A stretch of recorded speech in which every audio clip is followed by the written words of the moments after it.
before concluding this morning, I would like to just mention a few announcements today.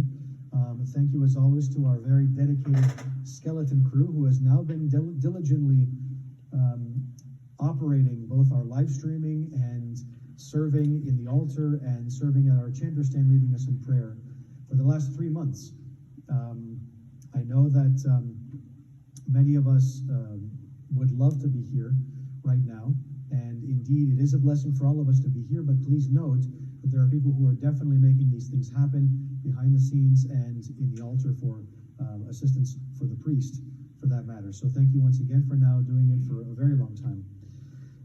Couple of things. You may all have seen some kind of announcement or heard rumblings about how Alameda County is finally going to begin easing some restrictions, potentially this week. I heard the date June 19th. Let me be very clear about this once again. As I've said a couple times in the past, whenever something has come out of the county, even if the county were to issue a statement saying all churches can reopen tomorrow, it doesn't mean that we can necessarily open tomorrow. There's a lot of things that we have to do. There's requirements that we have to meet.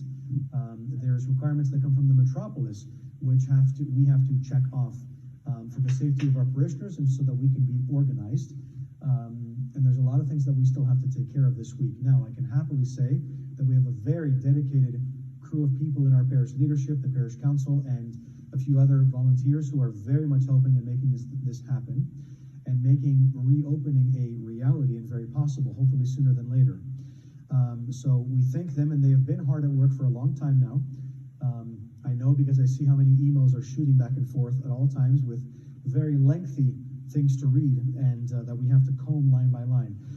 I want to thank everyone for their assistance with this and for their dedication and for their hard work.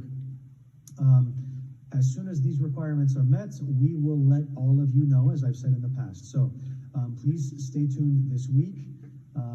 If and when we will have any announcement for the following Sunday or the Sunday after that. Again, we don't know yet, but please stay tuned. We will be submitting some kind of information to all of everyone, to all of our community this week at some point. So please stay tuned for that. Finally, today is the Feast of All Saints. So that is always the Sunday after Pentecost. The Feast of All Saints Day in the Roman Catholic tradition, if I remember Catholic school, is November 1st or November 2nd. Yeah, November. So the day after All Hallows Eve, I guess, Halloween is November 1st is All Saints Day. November 2nd is All Souls Day. In the Orthodox tradition, All Saints Day comes the Sunday after Pentecost because we believe in the celebration of the distribution of the Holy Spirit as tongues of fire upon the apostles and the people of God who then went out into the world and preached the gospel, the good news of Jesus Christ. Originally, this feast of the church was the Feast of All Martyrs, because the martyrs were very much celebrated in the early centuries of the church, being that they were the heroes who literally shed their blood so that we could worship and break bread together at the heavenly table. And of course, the body and blood of Christ. So it was all martyrs celebrated first, and then it became All Saints, again, with the continuation of the celebration of the Holy Spirit, which is why I'm wearing green again this Sunday. For those who potentially, I talk about name days a lot. For those who do not have an identifiable name day, either because of one particular saint, because your name does not have a patron saint, or a patron, some kind of an event of the scriptures, evangelismos, Annunciation, for instance, or Christmas, or so forth. Oftentimes, your name day will fall today. So in other words, everyone else whose name is not attributed to a saint in the Synaxarion falls on All Saints Day. Now, I would encourage you, because it doesn't necessarily mean that just because you don't have a personal saint, like, for instance, those of us who have ancient Greek names, like Socrates, or, Andromache, or I'm trying to think of people in our community who I know, who might be celebrating today. Apollo, there are some who still have these kinds of names. Eleni, for instance, is an ancient name, but it is filtered down, of course, to present day. To St. Helen, St. Constantine's mother. Ariadne is another one. These kinds of ancient names that are filtered down throughout time. It doesn't necessarily mean that just because you don't know of a patron saint, Ariadne or Andromache or Apollo, etc., that you are celebrating today. There are sometimes that groups of saints, for instance, the 40 martyrs of Sebaste, or groups of martyrs like on Crete, the 12 martyrs of Crete, for instance. There are groups of saints that are celebrated whom we don't hear necessarily by name on the calendar, but if we do a little bit of research, a little bit of reading in these groups of saints, we might find a saint who has this name. For instance, I know that there are several Saint Socrateses who are potentially martyrs, even though they had names of, the philosopher Socrates, but they were martyred for the faith, and now we do have a Saint Socrates as well.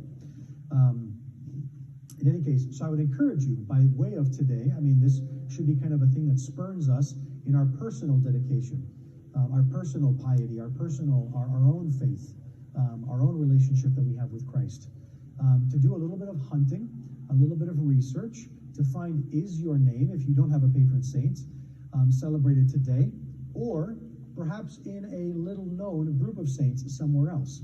For instance, I thought my mother is named Diamando. There is no Saint Diamando that I know of, so I thought that for a long time myself that she was celebrated today. But I recently met a Diamando in our community who said to me that there is a Saint Diamando who was part of a group of saints, a group of martyrs. Again, Diamando for the record, so thank you, Dia. This is an example for all of us. So I would encourage all of us as Orthodox Christians should know when our name day is, if I may be so bold, because it is a very significant thing to have a name. When we are baptized with a name, when we receive communion, we give our name. When we receive any sacrament, we give our name. St. Paul talks about names written in the book of life, even though that is a metaphorical way of saying in heaven. But nevertheless, God knows us by name. Let us endeavor to find what day our name is celebrated in the church. So I would encourage each of us to do that. God bless you, Chronia Pola, for all those who do celebrate their name days today. God bless you. Have a wonderful week, and we look forward to, hopefully, God willing, very soon, hopefully, seeing at least a few of you in church at some point very soon, God willing. But again, stay tuned for any announcement that may be forthcoming. God bless you, and have a wonderful day, wonderful week. Blessing of the Lord.